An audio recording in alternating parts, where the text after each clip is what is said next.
This isn't about Tesla. It's about you. You've been told that genius is everything, that if you were just smart enough, creative enough, different enough, the world would recognize you. You've carried that weight, the sense that you were meant for more. And yet the recognition hasn't come. Not fully. Not in the way you imagined. But what if I told you that the greatest mind of the last century, the man who lit up cities, who dreamed of Wi-Fi before phones even existed, who saw the world as vibrations and energy, died alone, broke, and whispering to a pigeon in a hotel room no one cared about? What if I told you that being brilliant isn't enough, and never was? Because this isn't just the story of Nikola Tesla. This is the story of what happens when your ideas are too big, too early, too misunderstood. And it's a mirror to your own struggle. You're here for a reason, not to watch a biography, but to see yourself in the flicker of someone else's failure. And find the current that brings your brilliance to life. Over the next hour, you won't just learn about Tesla. You'll feel him, walk with him, break with him. And maybe somewhere between the sparks and betrayals, you'll understand the missing piece you've been searching for. Imagine standing in a room where every light is powered by an idea the world laughed at. Imagine holding your invention in your hand, only to have someone else's name etched on it. Imagine dreaming of a wireless world, and then watching the tower collapse because the money ran out. And yet he kept building, even as his body broke, even as his name was erased. Tesla didn't just invent electricity, he was electricity, unpredictable, too powerful, too dangerous to be owned. This is the story of how he was silenced, and why you must not be. Because if his genius wasn't enough to change the world, then yours won't be either. Unless you learn what he never did. Unless you listen now. Unless you light up. Section 2. The boy who saw lightning before it struck. He was 7 when it first happened. The sky above Smiljan cracked open, and the light came not as a flash, but as a vision. The boy standing barefoot on wet grass, the air thick with ozone, that metallic taste of electricity on his tongue. His name was Nikola, and as the villagers ran for cover, he stood still, trembling, not in fear, but in awe. That moment didn't just scare him. It split something open. He later said, "I saw flashes of light in my mind long before they came in the sky. Something shifts when you're 7 and the universe speaks directly to you. Not in words, but in pure energy." From that day forward, he wasn't like the other children.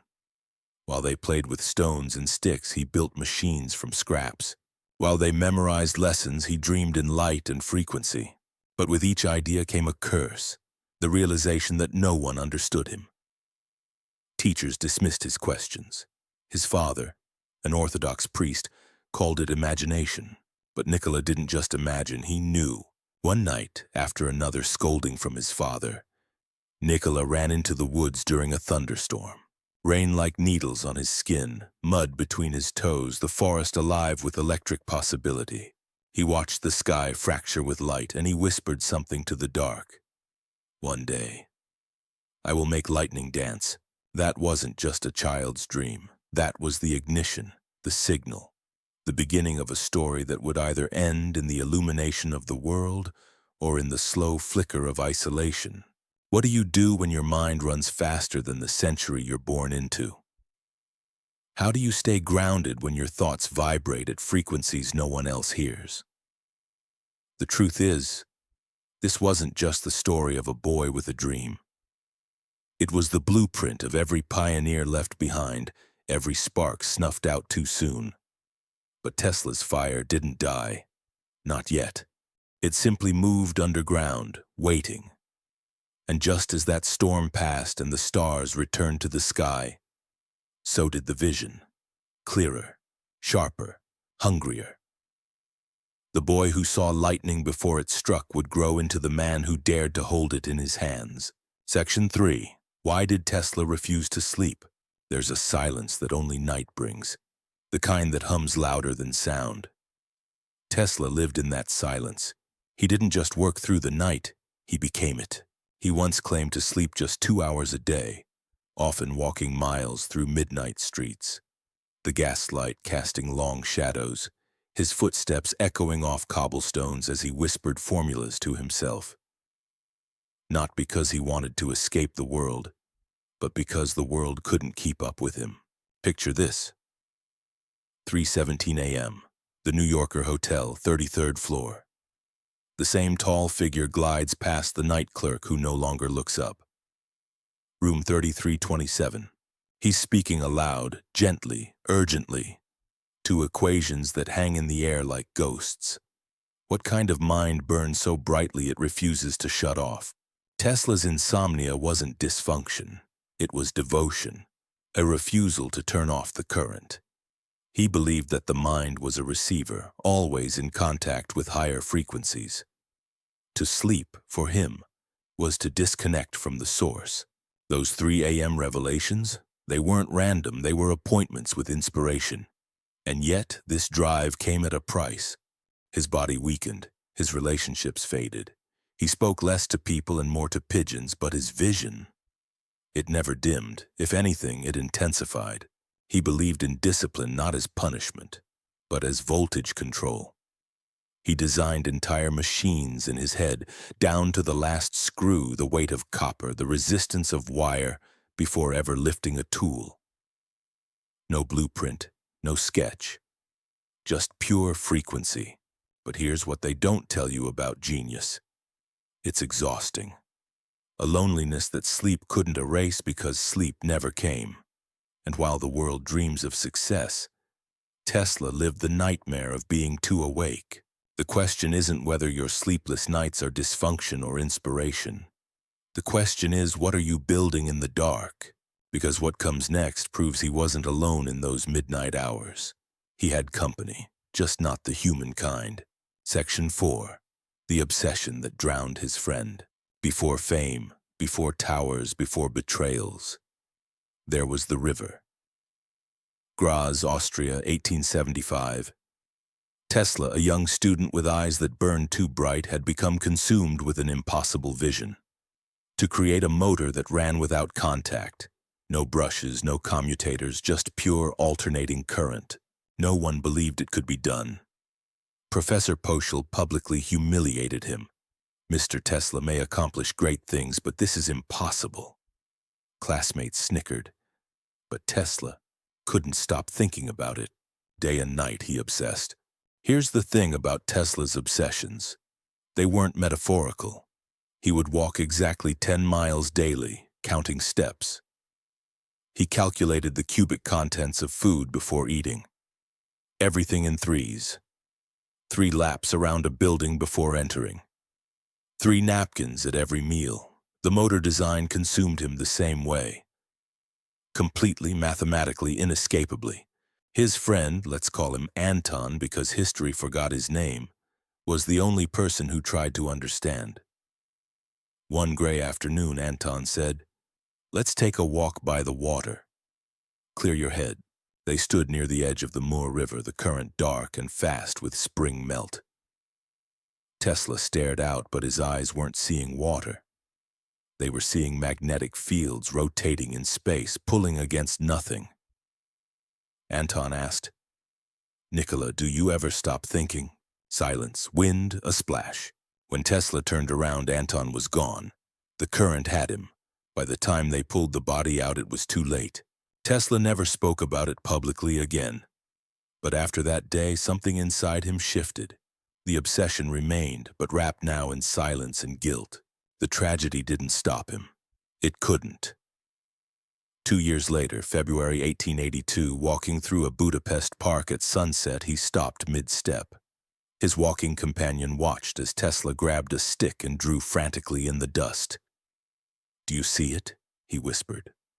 "The rotating magnetic field. It's been there all along." In that moment, he'd solved it. The motor that would one day power 80% of the world's machinery.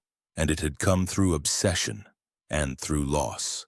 When you're building something no one can see, the line between dedication and destruction blurs. That's the weight no one mentions. But that's also the fuel. Because Tesla's mind didn't stop when the river took his friend. It roared louder. And the current he unleashed, you're still riding it now. Section 5. Did Edison betray him or train him? June 6, 1884. Tesla, fresh off the boat from Paris, arrived in New York with 4 cents in his pocket, a letter of recommendation, and poems he'd written during the journey. Yes, poems. The genius who would electrify the world also wrote verse about American ladies' eyes, but that's not what matters. It's not what. He had walked from the docks to 65 Fifth Avenue, Edison's headquarters, his good shoes ruined by Manhattan mud. The letter from Charles Batchelor read, "I know 2 great men. One is you, the other is this young man." Edison, skeptical but intrigued, looked at this tall, impeccably dressed European and offered a test. Fix his DC generators. They were failing across the city. Tesla worked 18-hour days, redesigning Edison's entire DC system. He fixed generators, improved efficiency by 50%, prevented fires that were plaguing the system. When he returned weeks later, exhausted but triumphant, he asked for the $50,000 Edison had promised, equivalent to $1.5 million today. Edison laughed. "Tesla, you don't understand our American humor." In that moment, the current between them broke. But here's what most people miss. Betrayal can be education in disguise. Edison believed in power through control. Centralized, patented, metered. Tesla believed in power as birthright. Clean, wireless, free. Direct current versus alternating current. DC needed a power station every mile. AC could travel hundreds of miles with minimal loss. But Edison had investors. Tesla had only truth. What if that humiliation was the push Tesla needed? Without it, he might have remained Edison's brilliant employee. With it, he became Edison's greatest rival. Sometimes the people who underestimate you are accidentally setting you free. Tesla walked out of Edison's office that day with empty pockets but a full vision. Within 2 years, he would partner with George Westinghouse. Within 5, he would light the Chicago World's Fair. Within 10, he would harness Niagara Falls. You are reading this by electric light because of that betrayal. Every outlet in your home whispers AC, alternating current, Tesla's revenge. But revenge wasn't what he wanted. What he wanted was so much bigger that it nearly destroyed him. Section 6. The $50,000 lie. There are promises that break more than trust. They break belief itself. For Tesla, that broken promise wasn't about money. It was about discovering that brilliance alone meant nothing in a world that runs on different rules. Imagine solving the unsolvable, delivering the impossible, only to have someone laugh at your expectation of fairness. That's not just a bad deal. That's an education in how the world really works. Tesla never publicly raged about the Edison incident. No lawsuits, no bitter letters to newspapers. Instead, he did something more powerful. He made Edison's entire system obsolete. For months after leaving Edison, Tesla dug ditches for $2 a day. The man holding patents that would revolutionize civilization was moving dirt in New York sewers. But even in those ditches covered in mud, muscles aching, he was calculating. Planning. Waiting. Here's the beautiful irony. Edison thought he was saving $50,000. In reality, he was creating his greatest competitor. By 1888, Tesla's AC patents would be worth millions. By 1893, they would light the World's Fair. By 1896, they would power Niagara Falls. Then, in a twist only history can appreciate, a new player entered. George Westinghouse. A man who understood that some ideas are too big for small thinking. They shook hands on a deal that would change everything. $60,000 cash plus $250 per horsepower in royalties. But here's the part that defines Tesla. When Westinghouse later faced financial ruin, when keeping those royalties would have made Tesla the richest man in America, he did something unthinkable. The Edison lie taught Tesla that the world was transactional. What he did next would prove he had learned a different lesson entirely. You know what's funny about Tesla? The man who revolutionized electricity was terrified of pearls, couldn't stand them, would refuse to speak to women wearing pearl jewelry. He also loved pigeons more than people, calculated the cubic volume of his food before eating, and required exactly 18 napkins at every meal. Genius comes in strange packages. Section 7. Why he tore up a fortune. Picture the scene. George Westinghouse's office, 1897.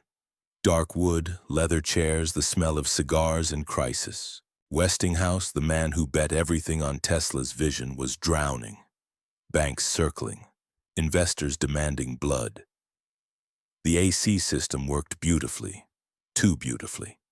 It was destroying Edison's empire, and the financial titans were fighting back. In Westinghouse's hand, bankruptcy papers. On the desk between them, Tesla's contract.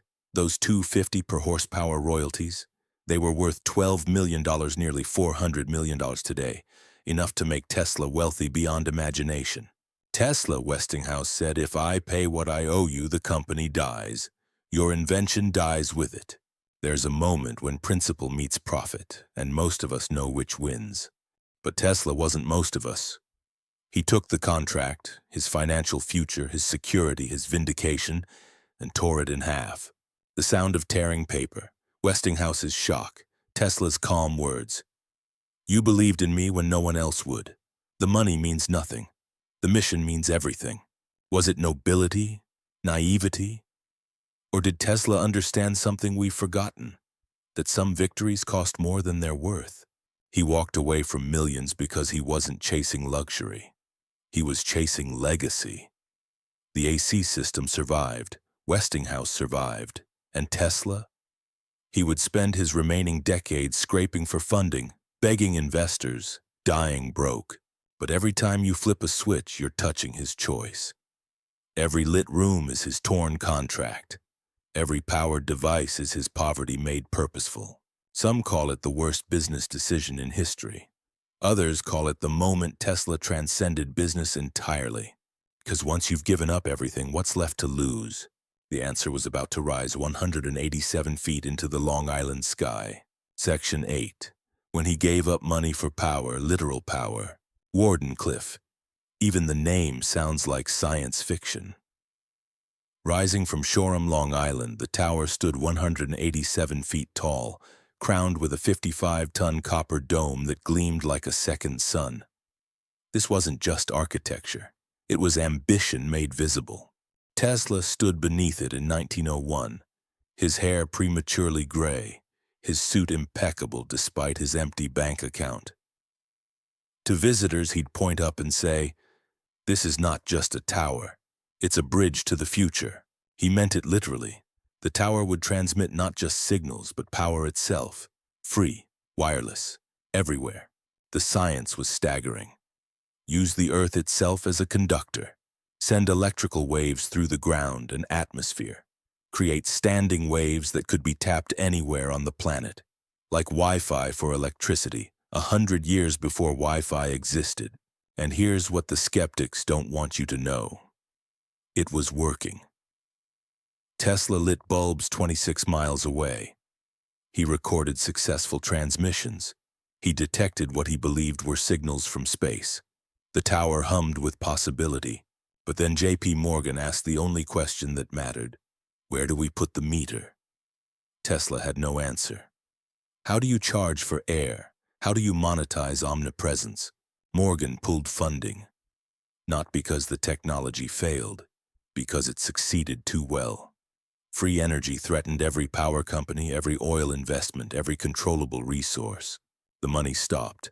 The staff left. But Tesla kept coming, a ghost haunting his own dream. He'd sit beneath the silent tower, notebooks in his lap, still calculating, still believing. By 1917, they dynamited Wardenclyffe for scrap metal. Tesla, too ill to visit, received the news in his hotel room. Witnesses say he didn't speak for 3 days. But here's the thing about demolished dreams. They seed the future. Every wireless charger, every satellite, every remote transmission traces back to that fallen tower. Wardenclyffe didn't fail, it was murdered. There's a difference. And what Tesla learned from that murder would lead to his most controversial claim of all. Section 9. The tower that promised free energy. Close your eyes. You're standing in a field in Shoreham, 1902. The grass is silver with dew. Above you, Wardenclyffe Tower rises like a giant mushroom of wood and steel, its copper cap catching the first light of dawn. The air tastes metallic. Your skin prickles with static. This is what the future feels like. Tesla's idea was revolutionary. Energy should flow like rain, available to all, owned by none. His tower, he claimed, would broadcast power the way radio transmits sound. No wires snaking across landscapes, no monthly bills, no energy poverty. Just tune in and receive. He saw the Earth not as a planet, but as a dynamo, a massive electrical machine humming at 783 Hertz, what scientists now call the Schumann resonance. Match that frequency, amplify it, and you could send power through the planet itself like sound through a bell. J.P. Morgan had invested $150,000, about $5 million today, thinking he was funding wireless communication. When he discovered Tesla's true intention, free energy for all, his response was swift. If anyone can draw power from the air, where's the profit? Tesla tried everything. He sent desperate letters, offered to modify the design, proposed limiting the free energy to emergency use. But Morgan knew. Control lost is power lost. The truth is, Wardenclyffe worked. Multiple witnesses reported strange phenomena. Lightning in clear skies, bulbs glowing without wires, thunder from the earth itself. Tesla had torn a hole in the possible, and the establishment rushed to seal it. They called it a failure. But failure implies it didn't function. Wardenclyffe's sin wasn't impotence, it was omnipotence. It promised to make power companies as obsolete as candle makers, so they killed it. Not with science, but with silence. With funding withdrawn, credit denied, progress stopped. Yet stand in any room with wireless charging. Hold any device catching invisible signals. You're touching Wardenclyffe's ghost. The tower fell, but the frequency remains, because in the next chapter, fire would take more than just a building. Section 10. Why They Burned His Lab. March 13, 1895. 3 a.m. The first flames appeared in the basement of 3335 South Fifth Avenue. By 3:30, Tesla's entire laboratory was an inferno. 4 floors of inventions, 10 years of research, the original AC motor, the wireless transmission prototype, the remote control boat, all of it consumed. When Tesla arrived at dawn, the firefighters wouldn't let him near. He stood across the street, still in his evening clothes from a lecture, watching his life's work collapse into ash and twisted metal. A reporter asked how he felt. Tesla's response, "I am too grief-stricken to talk. What can I say?" The papers called it an electrical fire, a tragic accident. But consider this. Tesla's lab contained devices that threatened entire industries. His wireless power experiments, his radio controllers, his earthquake machine that could vibrate buildings apart. Was it coincidence that it all burned just as he was preparing public demonstrations? What the fire took, every working model, all documentation for hundreds of inventions. The only prototypes of devices we still can't recreate, his personal library of 10,000 rare books. What the fire couldn't take, his memory, eidetic, perfect, his vision, unstoppable. His next move, already forming. Within 48 hours of the fire, while the ashes were still warm, Tesla was sketching new designs.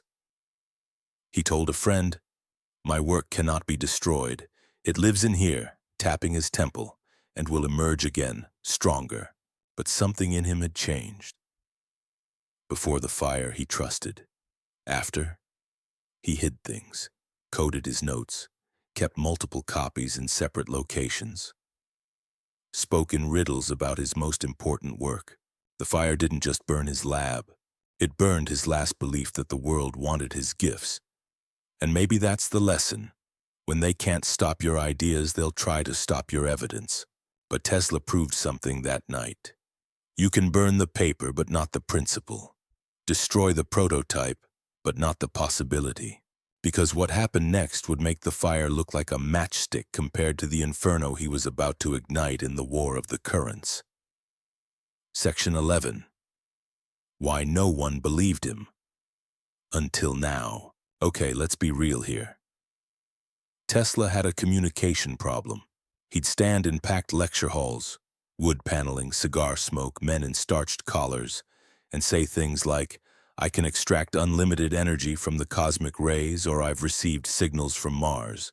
The audience would shift uncomfortably. Polite applause, nervous laughter, exit quickly. The man spoke like he was reading from a future textbook in a room full of people still using candles. He once told a New York Times reporter in 1934, "I have harnessed the cosmic rays and caused them to operate a motive device." The headline the next day, "Tesla at 78 baffles experts." But here's the twist that should keep you up at night. He was right. Cosmic rays. We now call them solar radiation and harvest them with panels, signals from space. We've got entire agencies listening for them. Wireless transmission of power. Look at your phone charging pad. The earthquake machine? We call it resonance frequency and use it to test buildings. Tesla's problem wasn't accuracy, it was timing. He was broadcasting on frequencies the world wouldn't discover for decades, like trying to stream Netflix in 1920. The infrastructure didn't exist. The vocabulary didn't exist. Hell, the imagination didn't exist. During his lifetime, the patents went to louder men. Marconi invented radio using 17 of Tesla's patents. The Nobel Prize Committee almost gave Tesla and Edison a joint prize in 1915, but reportedly canceled when they discovered the men would refuse to share it. And yet, in 1943, the U.S. Supreme Court ruled that Tesla, not Marconi, invented radio. In the 1960s, scientists confirmed the Earth's resonant frequency. Exactly what Tesla calculated. In 2022, MIT successfully transmitted power wirelessly using principles Tesla described in 1891. You know what's funny? We're living in Tesla's fever dream, but we credit everyone except the dreamer. So next time someone calls your idea crazy, remember, Tesla was crazy until the world caught up. The only difference between delusion and vision is time. And speaking of crazy ideas, wait until you hear what he claimed was talking to him through the static. Section 12. He spoke to lightning. No one listened. Colorado Springs, July 1899. Tesla had built a laboratory at 6,000 feet elevation, closer to the storms, closer to the sky. Inside, coils 3 stories tall, copper cables thick as your arm, and instruments so sensitive they could detect lightning strikes 500 miles away. One night, as thunderstorms raged overhead, something extraordinary happened. His receivers began picking up patterns, not random static. Patterns, mathematical, repeating. 1, 2, 3. Pause. 1, 2, 3. Tesla would later write in his journal, "The feeling is constantly growing on me that I had been the first to hear the greeting of one planet to another." Now pause. Before you dismiss this as the ramblings of an isolated genius, consider what we know today. Fast radio bursts, powerful signals from deep space that repeat in patterns. Pulsars, cosmic lighthouses spinning with mathematical precision. The wow signal of 1977, still unexplained. Tesla wasn't claiming aliens were sending him recipes. He was reporting what he observed, structured signals from somewhere else. In an era before we knew pulsars existed, before we understood cosmic radio sources, he was picking up something real. The scientific community's response was swift and brutal. They mocked him in journals. Cartoon drew him with antenna on his head talking to Martians. Even his supporters quietly distanced themselves. But Tesla kept listening. He modified his equipment, took detailed notes, and made an even stranger claim. The signals were increasing, as if responding to his presence. Here's where it gets uncomfortable for modern scientists. In 2023, researchers at Harvard suggested that if extraterrestrial intelligence exists, Earth's sudden burst of radio emissions, starting with Tesla would be like a lighthouse suddenly switching on in a dark ocean. Visible, noticeable, worth investigating. Was Tesla having a conversation with the cosmos? Or was the cosmos trying to have a conversation with him? The answer might be less important than the question. Because after lightning and planets, Tesla turned to something smaller, quieter, and infinitely more heartbreaking. Room 3327, the New Yorker Hotel, 1937. The maid found him on the floor trying to stand. "My bird," he whispered. "She needs me." At 81, Tesla's daily routine had shrunk to this: walk to Bryant Park, feed pigeons, return. But one bird was different, pure white with light gray tips on her wings. He called her nothing. She needed no name. Needed. "I loved that pigeon," he would tell anyone who'd listen. "I loved her as a man loves a woman, and she loved me. When she was ill, I knew. When she was coming, I felt it." The hotel staff thought he'd lost his mind. The man who'd electrified the world reduced to bird feeding. But then came the night that changed even the skeptic's smirks to silence. She flew to his window, struggling. He opened it and she landed on his desk, trembling. Tesla held her gently. This man who could barely touch humans now cradling a dying bird. And then he claimed it happened. A light came from her eyes, powerful beams of light. Yes, it was a real light, a powerful, dazzling, blinding light. A light more intense than I had ever produced by the most powerful lamps in my laboratory. She died in his hands. Tesla never invented again. Not really. He drew diagrams, wrote theories, but the spark, that divine madness that drove him to create the impossible, died with a pigeon in room 3327. What do you call it when a man who spoke to lightning and challenged gods finds his deepest connection with a bird? Maybe you call it madness, or maybe, just maybe, after a lifetime of trying to give light to humanity and being rejected, he finally found one soul that could receive it, and she had wings. The cleaning lady found feathers on his desk until the day he died. He kept them in neat rows, like components, like prayers, like promises that somewhere someone understood, because understanding was about to become even more impossible, as his final invention would prove. September 1940. Hitler's army was crushing Europe. London was burning. America watched nervously from across the Atlantic. And in his hotel room, Nikola Tesla, now 84, claimed he had the answer, a weapon so powerful it would end all wars. He called it Teleforce, but the press had a catchier name, the death ray. My apparatus projects particles which may be relatively large or of microscopic dimensions, enabling us to convey to a small area at a great distance trillions of times more energy than is possible with rays of any kind. The science decoded. A particle beam weapon. Not laser, not radiation, accelerated particles creating a wall of force that could melt aircraft at 250 miles. One installation could protect an entire coastline. War would become impossible because attack would be suicide. Tesla didn't want to build a weapon. He wanted to build a deterrent so absolute that violence became extinct. He tried everyone. The U.S. War Department, impractical. Great Britain, too speculative. The Soviet Union actually sent $25,000 for plans Yugoslavia, his homeland, interested but poor. Here's what should disturb you. In 1984, Ronald Reagan announced the Strategic Defense Initiative, Star Wars, based on particle beam technology. In 2022, the U.S. Navy deployed its first functional laser weapon system, Tesla's impossible death ray. We're building it, just 80 years late. But Tesla knew something else. In his final interviews, he hinted that Teleforce was just the visible part. The real invention, the one he never fully described, could do something far stranger than destroy. It can make an area of miles in extent absolutely immune to any attack, he said. Then quieter. But it can do more than defend. What was the more? His notes were seized. His explanations died with him. But scattered through his papers were references to time walls and dimensional barriers. The death ray nobody wanted might have been the least dangerous thing in his room. Section 15. The night he walked into the rain and never recovered. January 5th, 1943. New York was wrapped in winter fog, street lamps creating halos in the mist. Tesla, now 86, left the hotel at 10 p.m.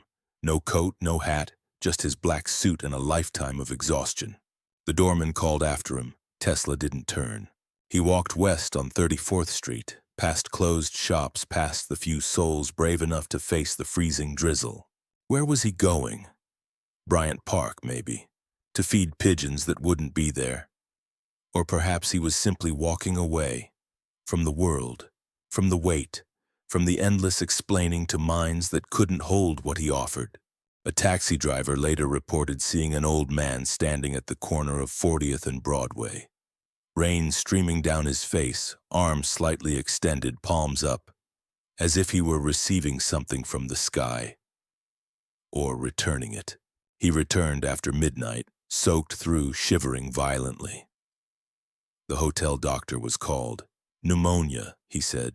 Rest required. But Tesla refused to stay in bed. He had work. Always work.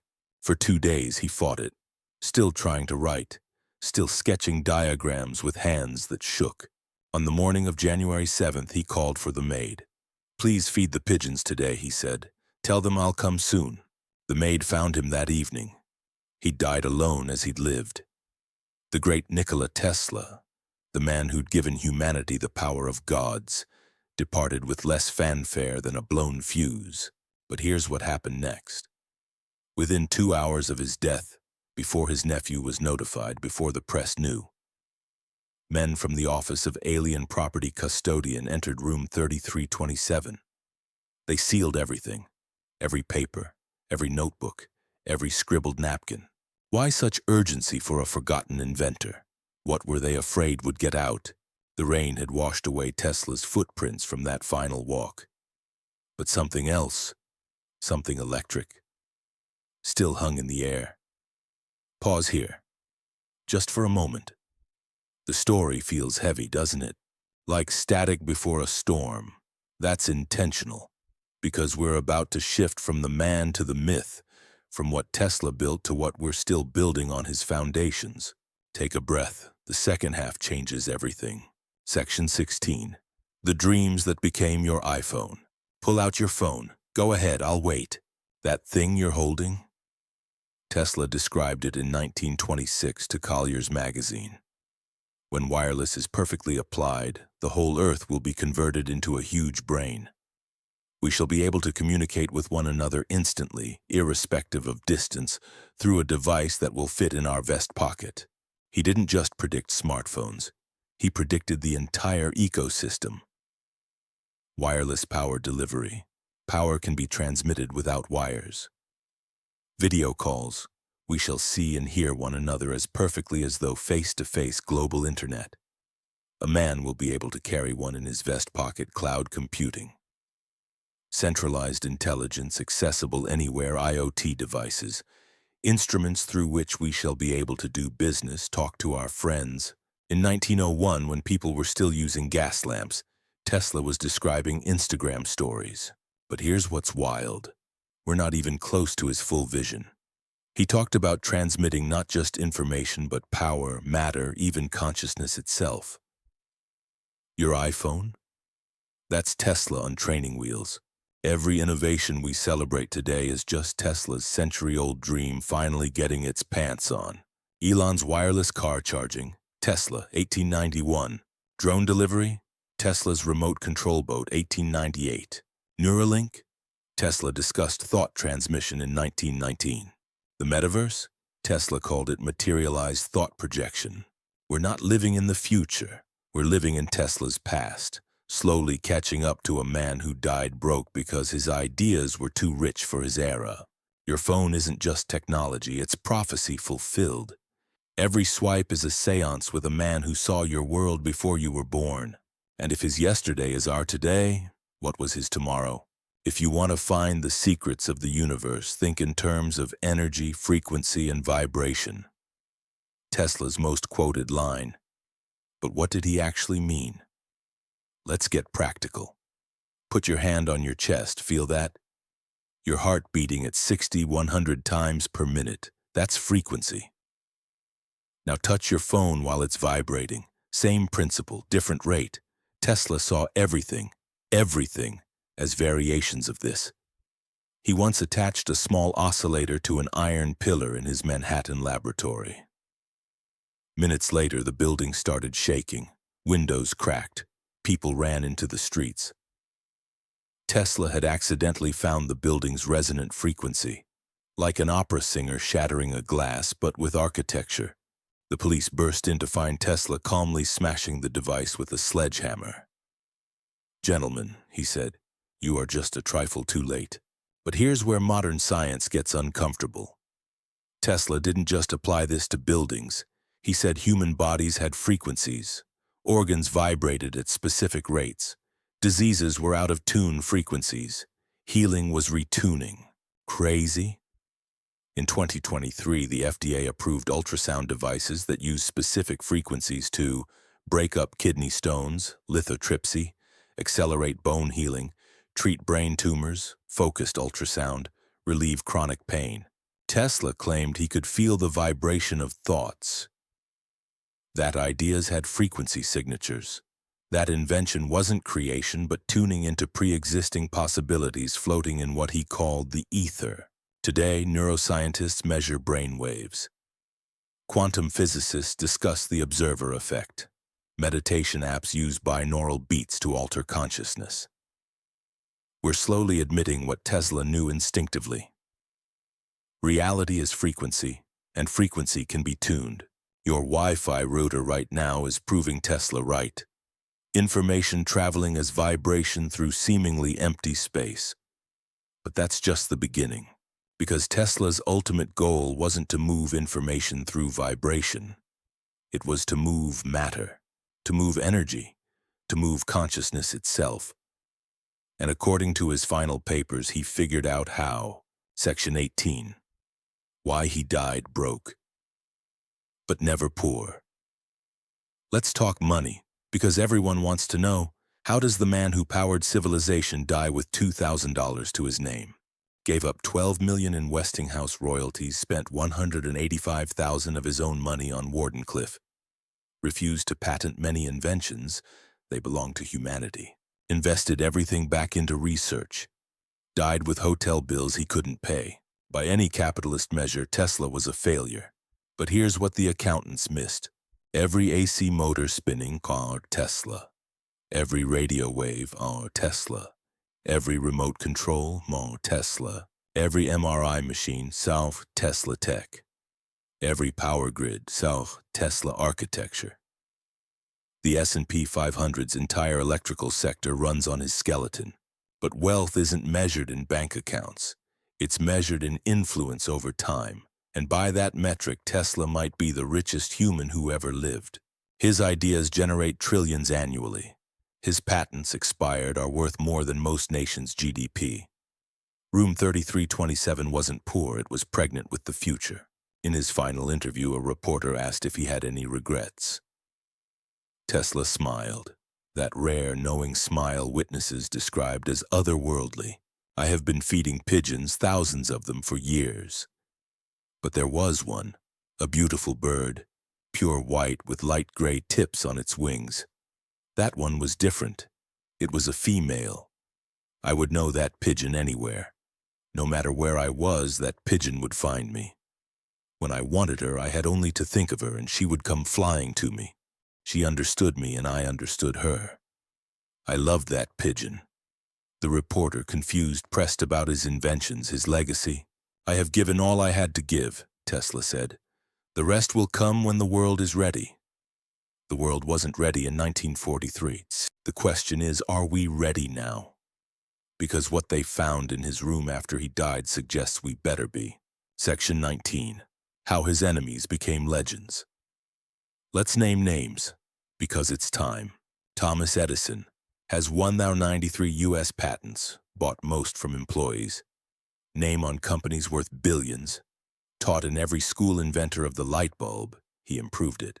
Guglielmo Marconi, Nobel Prize for Radio, using 17 of Tesla's patents. Father of radio, title knighted by King George, rich until death. J.P. Morgan, banking empire still exists. Name on buildings worldwide funded then killed humanity's shot at free energy, died worth $80 million, 1913 dollars. Meanwhile, Tesla, Supreme Court vindicated him. After death, name disappeared from textbooks for 50 years. Achievements credited to others died alone, feeding pigeons. Here's what burns. They won by playing small. Edison electrified homes but insisted on dangerous DC. Marconi sent signals but couldn't explain how. Morgan made money but contributed nothing to human advancement.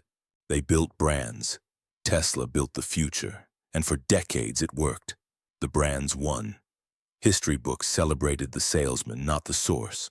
Children learned about Edison's genius while Tesla's name gathered dust in patent offices.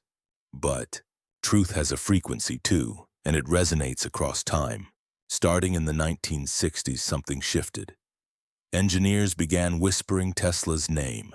The counterculture discovered him. Scientists admitted their innovations were Tesla variations. The internet exploded with Tesla recognition.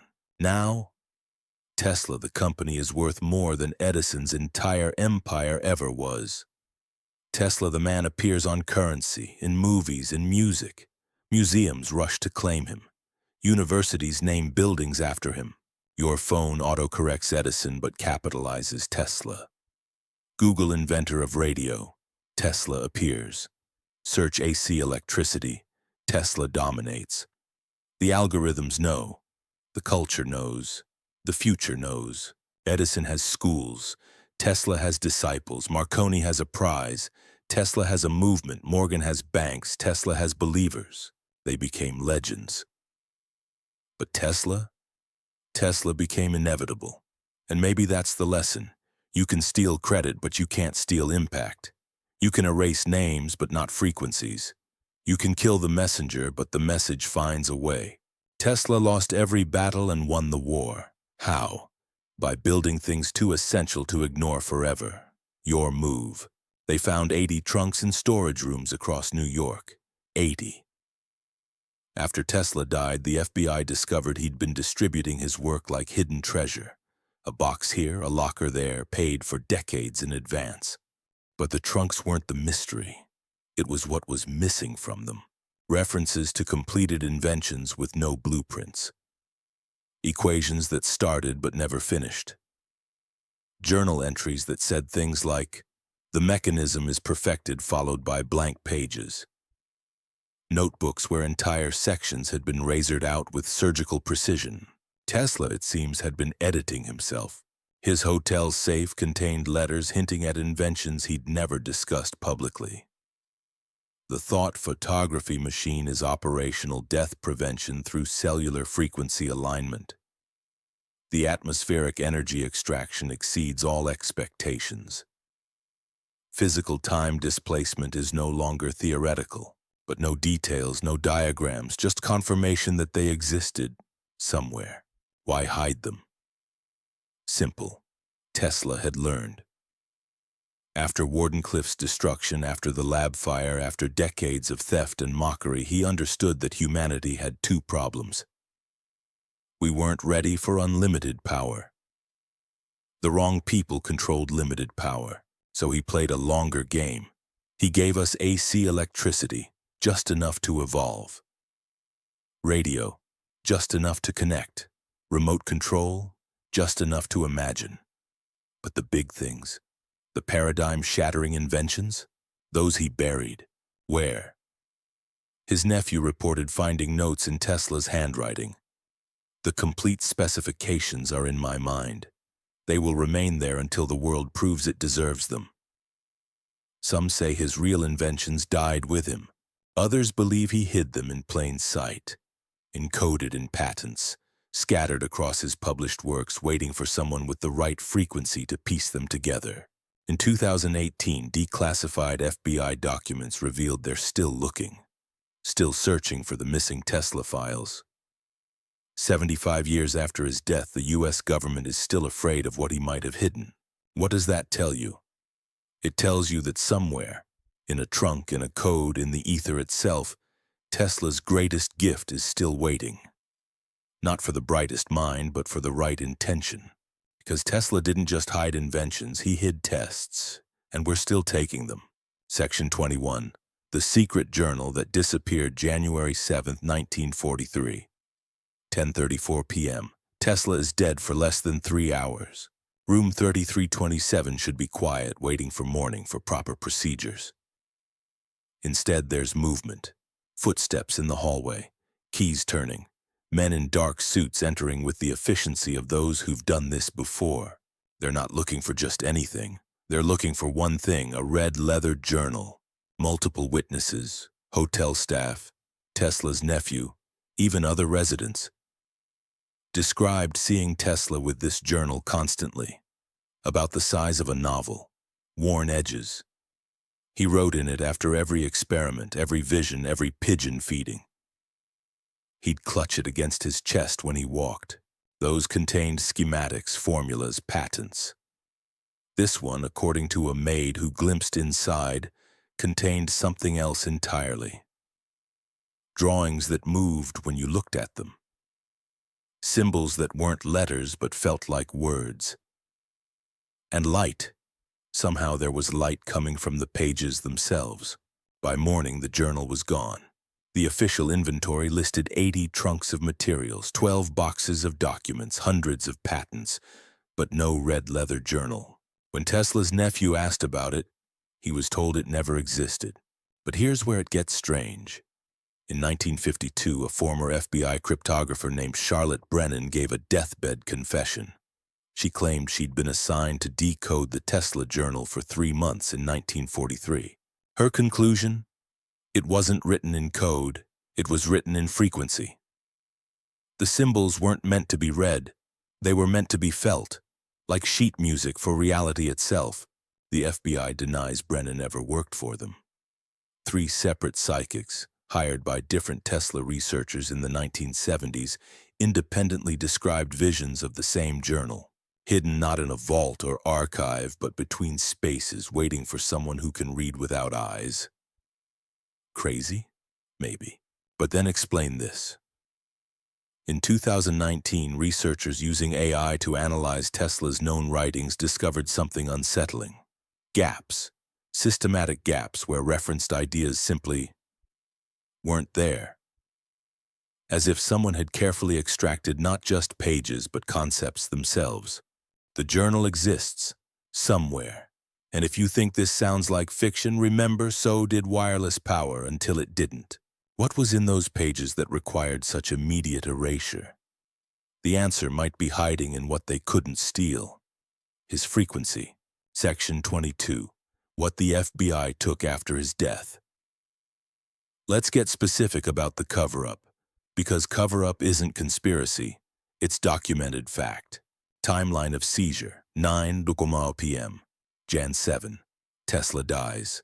11:00 p.m. Office of Alien Property Custodian notified. 11:30 p.m. First agents arrive at hotel. 2:00 a.m. Jan 8. Tesla's safe drilled open.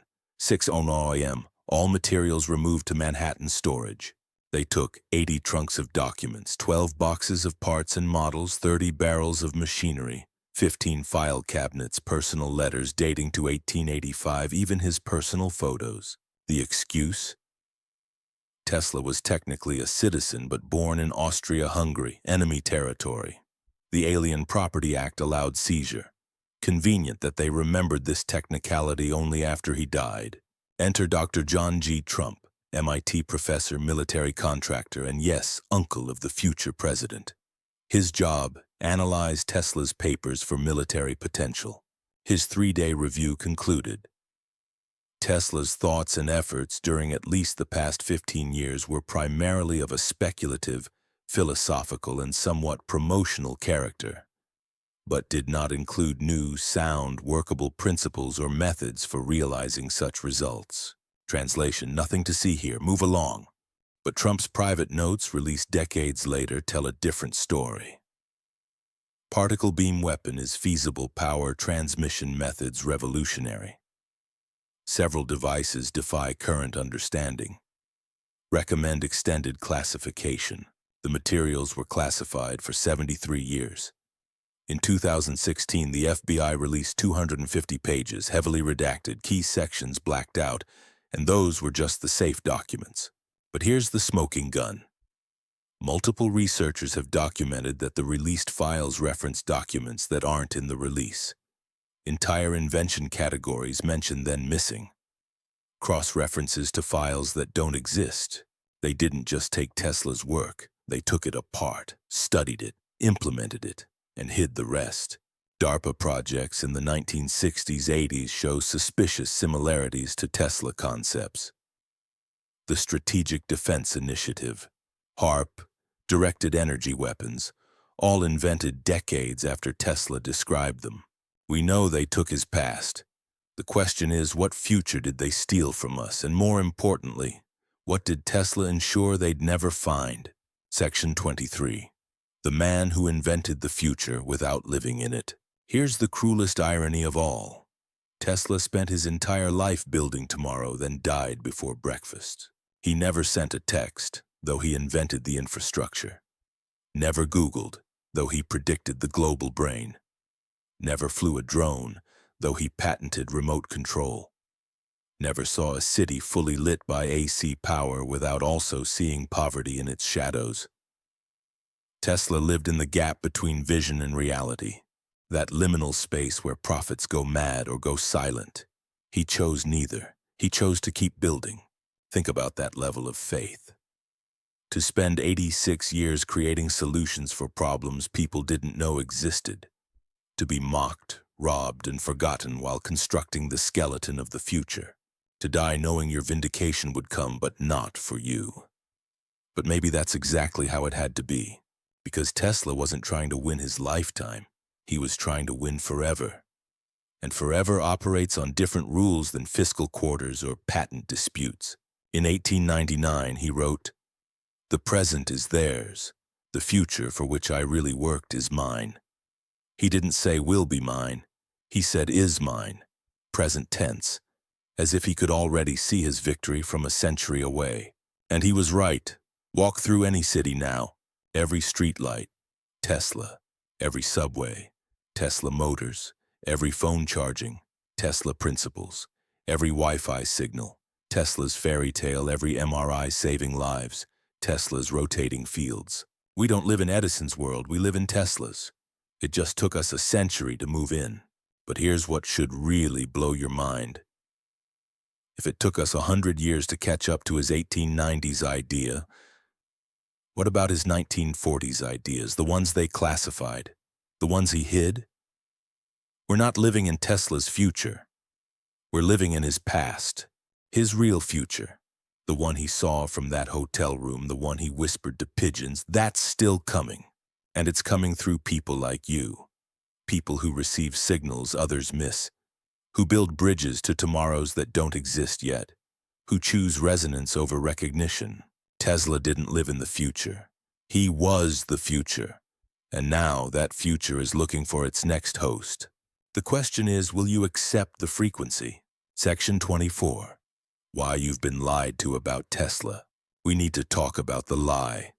Not the little lies. The patent stolen, the credit misdirected. The big lie. The one you swallowed without knowing. The lie is this. That genius is enough. Your whole life they sold you the myth. Be smart enough, creative enough, innovative enough, and the world will reward you. Work hard, have great ideas, and success follows. That's the lie that killed Tesla. And it's killing you too. They teach Edison in schools not because he was smarter, but because he was safer. His story says, play the game, patent everything, market yourself, get rich. Tesla's story says, give everything, trust truth, die broke but eternal. Guess which one threatens the system? They erased Tesla because he proved something terrifying, that you can be absolutely right and absolutely destroyed, that brilliance without strategy is silence, that the best idea doesn't win, the loudest one does. Think about your own buried brilliance, that app idea you never built, that book you never wrote, that innovation you mentioned once and watched someone else launch. You're living the Tesla experience in real time. You just don't have a pigeon to tell about it. The real lie is deeper. They convinced you that Tesla's erasure was an accident, that it was just how things were back then. Like shadow banning doesn't exist, like algorithms don't bury, like certain ideas don't mysteriously disappear from feeds. They needed you to believe the system rewards merit. Because if you knew the truth, that it rewards compliance, you might stop complying. You might start building anyway. You might become dangerous. Tesla wasn't erased from history. He was erased from strategy, from the playbook of how to succeed. Because his kind of success, immortal impact over immediate profit, is the enemy of every system built on scarcity. But here's what they didn't count on. Truth has its own frequency, and it always finds receivers. You weren't supposed to find this video, weren't supposed to feel this resonance, weren't supposed to realize that your crazy ideas might just be early, but you did. You are. And now you know. The lie wasn't that Tesla was forgotten. The lie was that forgetting him was an accident. You're remembering? That's the resistance. Let's talk about the weight nobody mentions. The one Tesla carried, the one you might be carrying too. When you see solutions others can't, you become a translator between worlds. But here's the curse. The more clearly you see, the harder it becomes to speak. 'Cause how do you explain color to those who see in grayscale? How do you describe symphony to those who hear only static? Tesla's prison wasn't his hotel room. It was his clarity. He could see the wireless world, touch it, build it in his mind.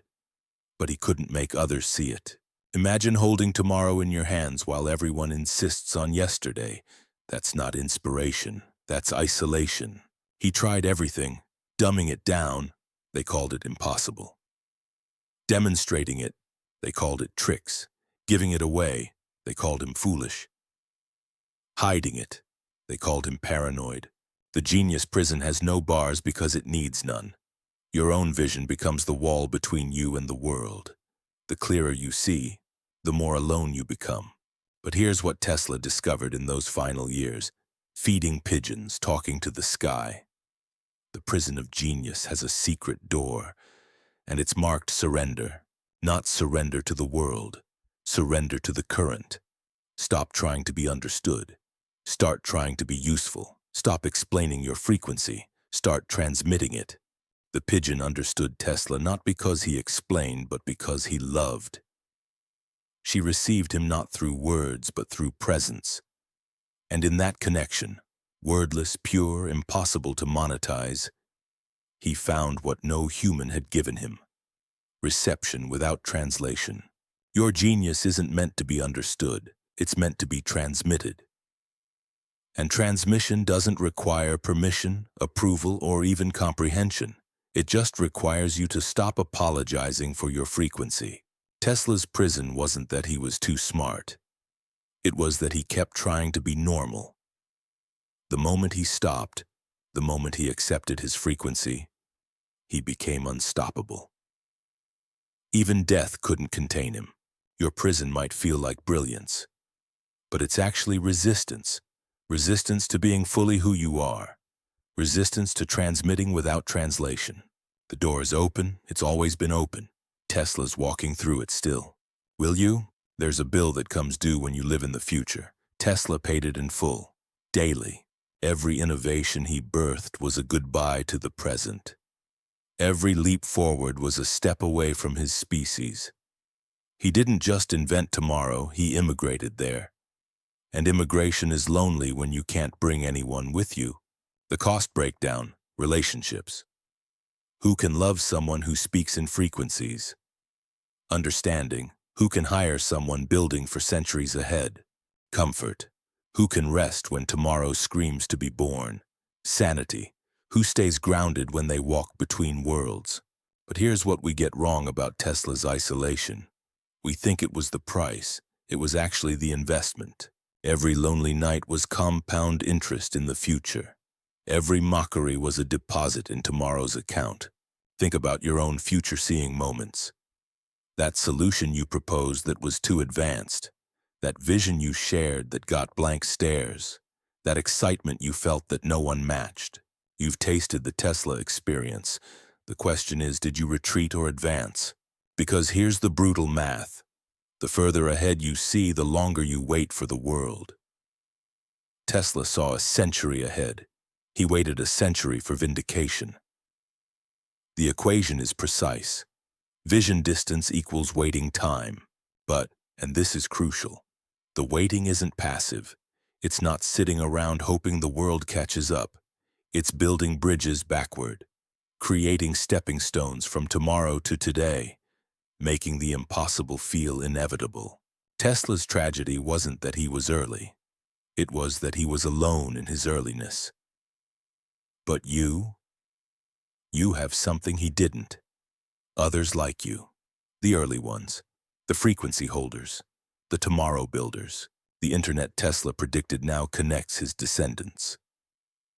The outsiders are finding each other. The frequencies are harmonizing.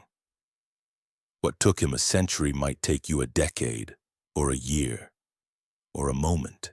The cost of being ahead is real, but so is the compound interest. And Tesla's investment? It's matured. The dividend is consciousness, and you're receiving it right now. The only question left: what will you build with your inheritance? Section 27. When genius needs allies. Here's Tesla's deepest wound. Deeper than poverty, deeper than theft, deeper than erasure.